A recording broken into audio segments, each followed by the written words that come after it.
Welcome back, Truth Seekers, to another chilling episode on our channel, where darkness uncovers secrets and silence speaks volumes.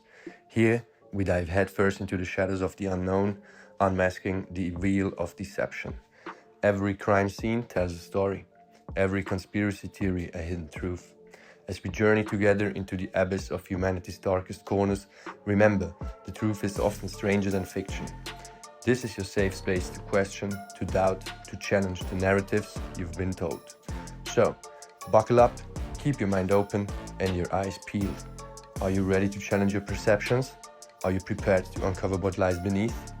This is not for the faint-hearted. Welcome to the unrelenting world of true crime and conspiracy.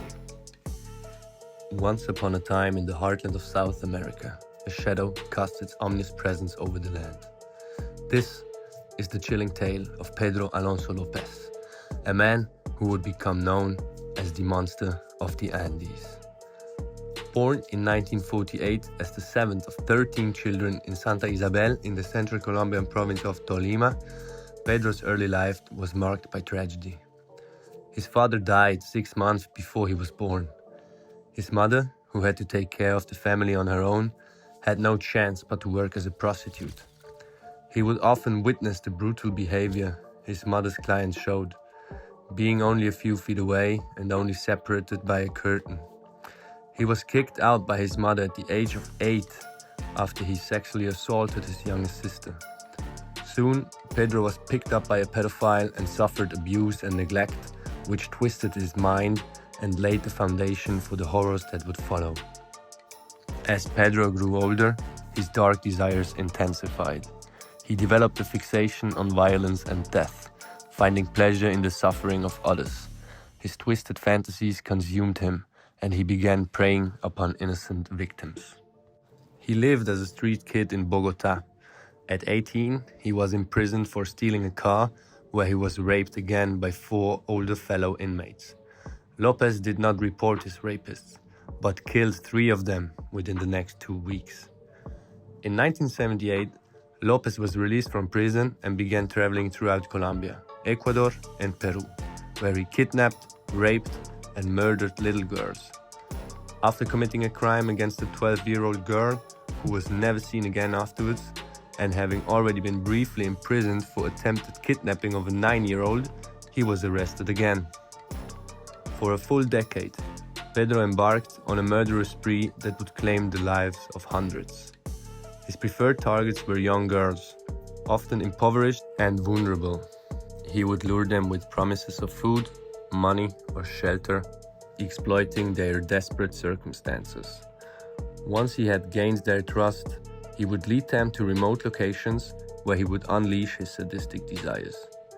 He would later tell officers during an interrogation that he would only kill his victims during daytime, as he wanted to witness the facial expression of his victims once he wrapped his hands around them and could watch life leave their bodies through their eyes. Pedro's reign of terror extended across Ecuador, Colombia, and Peru. His heinous acts went unnoticed for years, as the impoverished communities he targeted lacked the resources and infrastructure to investigate the disappearances. The authorities were oblivious to the magnitude of his crimes. But fate had other plans for Pedro. In 1980, he attempted to abduct a girl in Ecuador, unaware that she was part of a larger group of 3 children. The others railed together, overpowering Pedro and turning him over to the police. Finally, the monstrous serial killer was captured. During his interrogation, Pedro confessed to the murders of at least 300 young girls. He confessed to having murdered 110 girls in Ecuador, 100 in Colombia, and 100 in Peru, but officials did not believe it. These doubts dissolved, however, when Lopez led the police officers to 53 graves near Ambato. The initially confessed man later refused to remember any more graves. He was sentenced in 1980 to life imprisonment for 57 counts of murder. According to the law, this was 16 years, of which he served 14. He was released in 1994, 2 years before his sentence expired. In 1995, he was declared of unsound mind and was admitted to a psychiatric institution in Colombia. from which he was released as cured after only 3 years of treatment. His chilling accounts of his crimes sent shockwaves through the continent. Authorities began the arduous task of locating the remains of his victims scattered across vast and remote areas. PEDRO's trial became a media spectacle, attracting attention from all corners of the world. The horrific details of his crimes sent shivers down the spines of those who heard them.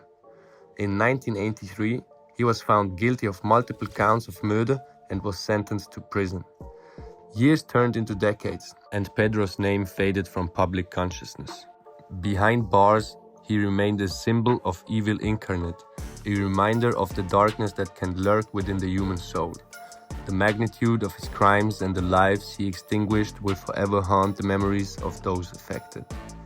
The story of Pedro Alonso Lopez serves as a chilling reminder of the depths of depravity that some individuals can sink to. It highlights the importance of vigilance, community, and justice in the face of such unfathomable evil. May the victims find solace, and may their stories never be forgotten. Thank you for joining us on this chilling journey through true crime stories. Remember to stay vigilant and always prioritize your safety. If you enjoyed this video, don't forget to like, comment, and subscribe for more gripping tales. Stay curious, but also remember to respect the victims and their families. Until next time, stay safe and keep exploring the mysteries that lie beyond the shadows. Goodbye, truth seekers.